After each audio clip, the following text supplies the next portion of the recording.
आप देख रहे हैं इंडिया वॉच भारत न्यूज। हर खबर पर पहली नजर है। अयोध्या कथा समिति की प्रेस कॉन्फ्रेंस।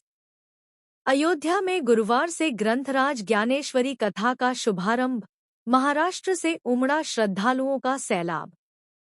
अयोध्या तीर्थ क्षेत्रपुरम में गुरुवार से आयोजित होने जा रहे ग्रंथराज श्री ज्ञानेश्वरी कथा भव्य सामुदायिक पारायण एवं अखंड हरिनाम महोत्सव को लेकर तैयारियां पूर्ण कर ली गई हैं। इस महोत्सव के माध्यम से अज्ञानता से ज्ञानता की ओर मानव को ले जाने का संदेश दिया जाएगा। तुंगेश्वर पर्वत महाराष्ट्र से पधारे बाल योगी संत श्री सदानंद महाराज भक्तों को ज्ञानेश्वरी कथा का रसपान कराएंगे। उनके सानिध्य में हजारों श्रद्धालु सामूहिक पारायण करेंगे। कार्यक्रम का उद्घाटन गुरुवार प्रातः श्री राम जन्मभूमि तीर्थ क्षेत्र ट्रस्ट के महासचिव चंपत राय द्वारा किया जाएगा। इस अवसर पर महाराष्ट्र और उत्तर प्रदेश सरकार की कई विशिष्ट हस्तियां मौजूद रहेंगी। श्रोता के रूप में महाराष्ट्र से हजारों की संख्या में श्रद्धालु अयोध्या पहुंच चुके हैं और उनका आगमन लगातार जारी है। बुधवार शाम महाराष्ट्र से पहुंची ट्रस्टी डॉक्टर ज्योति दीपक ठाकरे ने व्यवस्थाओं का निरीक्षण कर पत्रकारों को बताया कि 60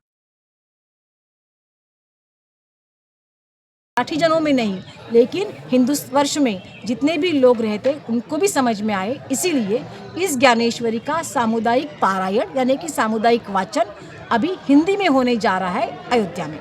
तो वो 19 तारीख सुबह से लेके वो 26 तारीख तक का ये पूरा प्रोग्राम है। लेकिन ज्ञानेश्वरी पारायण के साथ साथ यहाँ पे काकड़ा रहेगा सुबह 5 बजे से लेके 6:30 बजे तक।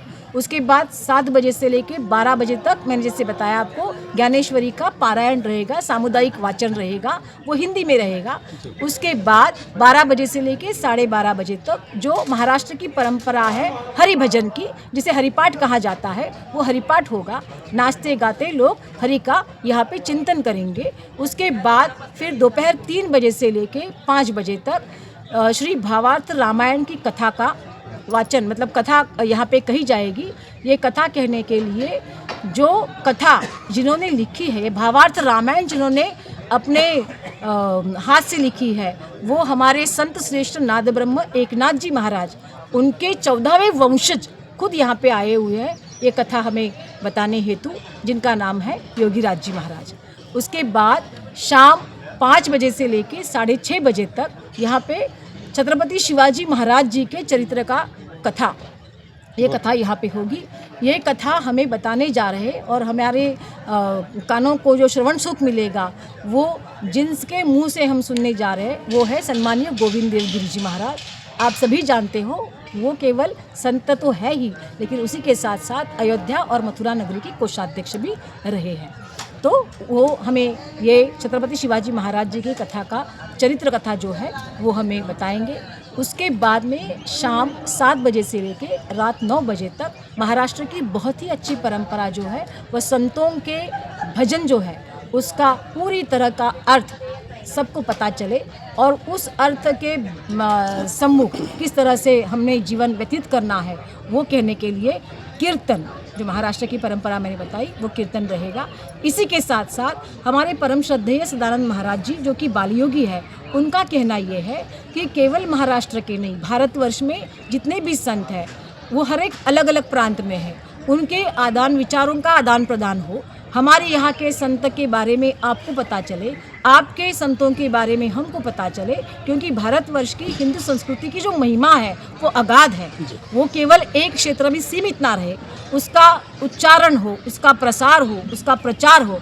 और उसी के हेतु यहाँ के जो बहुत बड़े व्याख्याता है, बहुत बड़े अच्छे स्पीकर्स जो हैं, उनको भी यहाँ पे सम्मिलित इस कार्यक्रम में किया है, जो कि वो हमें बताएंगे कि इस धरती की पावनता, इस धरती में जो संत श्रेष्ठ रहे हैं, इस धरती में जो पावन पुरुष आए हैं, उन सब के बारे में यहाँ के महाराष्ट्र में से जो 3 से 5 हज़ार तक लोग आ रहे हैं उनको वो बताए और इसी माध्यम से दोनों संस्कृतियों का आदान प्रदान रहे और हमारी धर्म का जागरण और उसी के साथ साथ हमारे जो महिमा है हिंदू संस्कृति का वो बढ़ता जाए। ये कथा कहाँ पे होगी?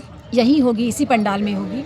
और इस पंडाल में जो कथा है बहुत ही जाने माने लोग यहाँ पे आ रहे हैं। मैं आपको बताने में बहुत ही खुद को सौभाग्यशाली समझती हूँ कि हमारे उत्तर प्रदेश के सम्मानीय मुख्यमंत्री योगी आदित्यनाथ जी भी यहाँ पे पधार रहे हैं।